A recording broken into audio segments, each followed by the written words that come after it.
And we're back, Todd. We are with another KVA, time to market. This one, I think, in the name and of itself, is the most inherently obvious what we're going to talk about when we're talking about our KVA, right? Key Yep. value area. So, Will, time to market, hit us with it. Right. So the goal of this here is to figure out, well, how quickly can we actually react to what is happening around us? How fast can we learn from the experiments that we do? How fast can we adapt based on this new information? And how quickly can we actually get something out the door?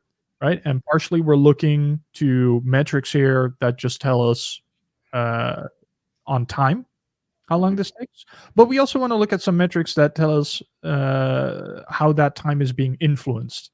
Yeah. Yeah, and I always think too, things like how that time is being influenced from a vantage point of how often are we putting it out there, right? Like, so time to market, how frequently are we releasing is something that you might be interested in, right? Ultimately, how long does it take? Like, it's fairly, and I think of all the key value areas, Will, this one I think really lends itself to some inherently obvious measurements that we can do here. This is something I think that a lot of organizations probably overemphasize. So, should we bring up the board? Should we just get right at it? Absolutely. All right, I'm going to bring up the board here. And we are going to talk about time to market and some points that we were just making, right? Like to re-emphasize, how long does it take? Really, Quill, you were saying how quickly can we react, right? Yep. And how quickly can we learn?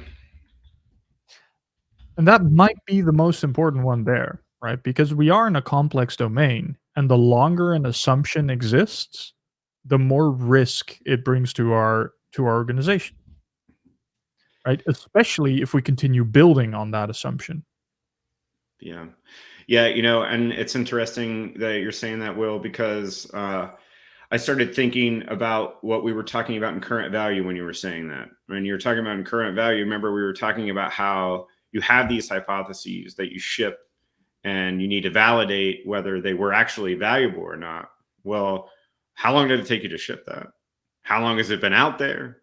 Right, like at what frequency are we shipping these news experiments, giving us the at least a chance at validating whether it was valuable or not?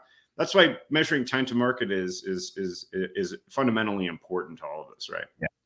Yeah. So if anything, right, the two things you want to measure is, well, what's my time to market, right? The moment I have an idea or my customer wants something, how long does it actually take me to get something out the door?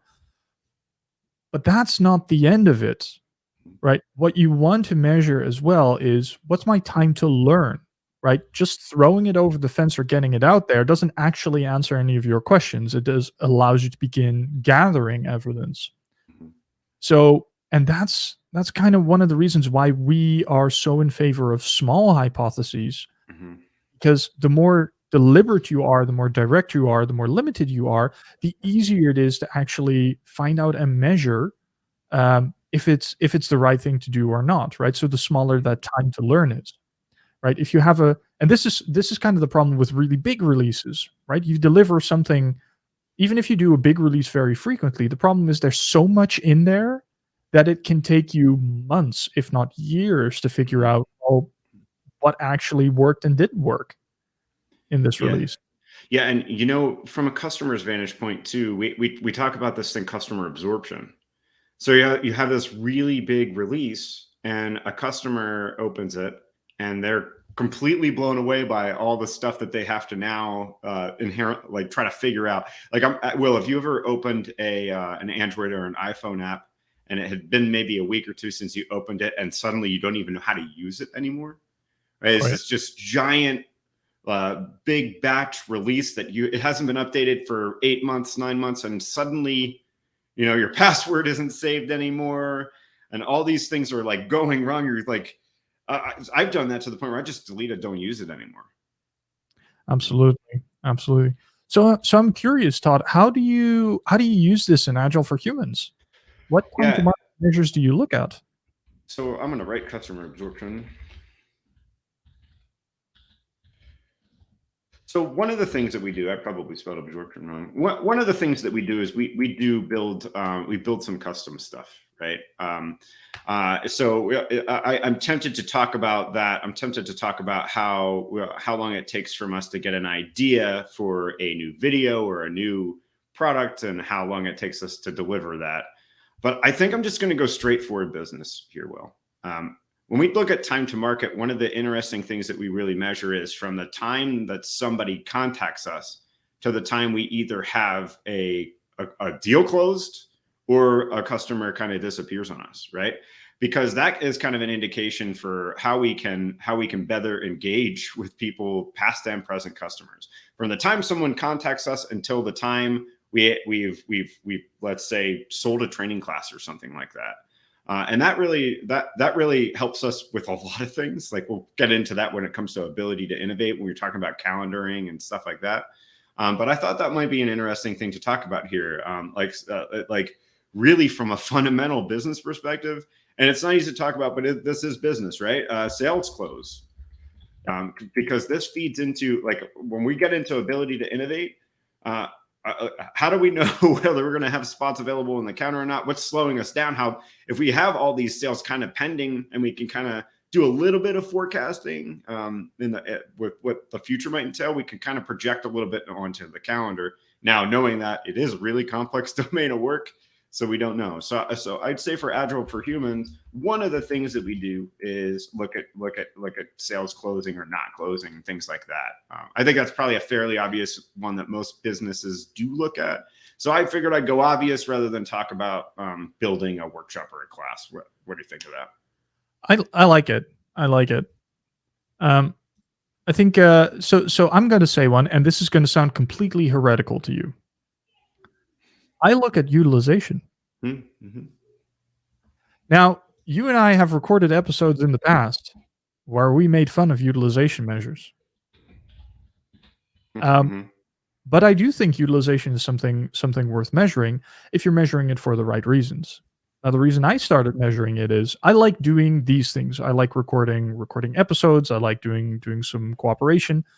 And one of the things I really noticed happening in the past year, in 2021, was I quite often had these really cool opportunities where I had to say, okay, let's do this. I have time 3 weeks from now or 4 weeks from now. Mm-hmm.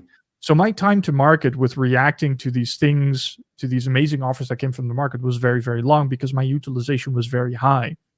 Mm-hmm. So what I started doing is I started really capping this to around 60, 70%. And saying, I need to make sure that I have at least a day a week, if not more, of unplanned slack time that is available, so that if we want to record a new class, or if we want to record an episode, or I want to work on a book, or I want to go to an important unforeseen meeting, that I have that time available. Mm-hmm. I'm capping my utilization, not as a target, but as a hard limit. That's interesting. So I put a note up here because I really want people to take away the true purpose of that. The true purpose that you're measuring that is to enable your ability to react to the market, right? And you're limiting it so that you can have the opportunity to do like what we're doing today, recording an episode on time to market, right? Utilization, not in the sense of maximizing productivity of somebody, right? We do not believe that is a good measurement. That is not indicative at all of something that you should be measuring here. And the way I like to talk about that, right, Will, and this is a universal way that you can always talk about what happens when you maximize utilization, because our friend Dan Vacante will say that's a great way to kill flow, right? Maximizing utilization of a highway is not a good thing, is it? Oh no, there's a really good fixing your metrics episode on Agile for Humans.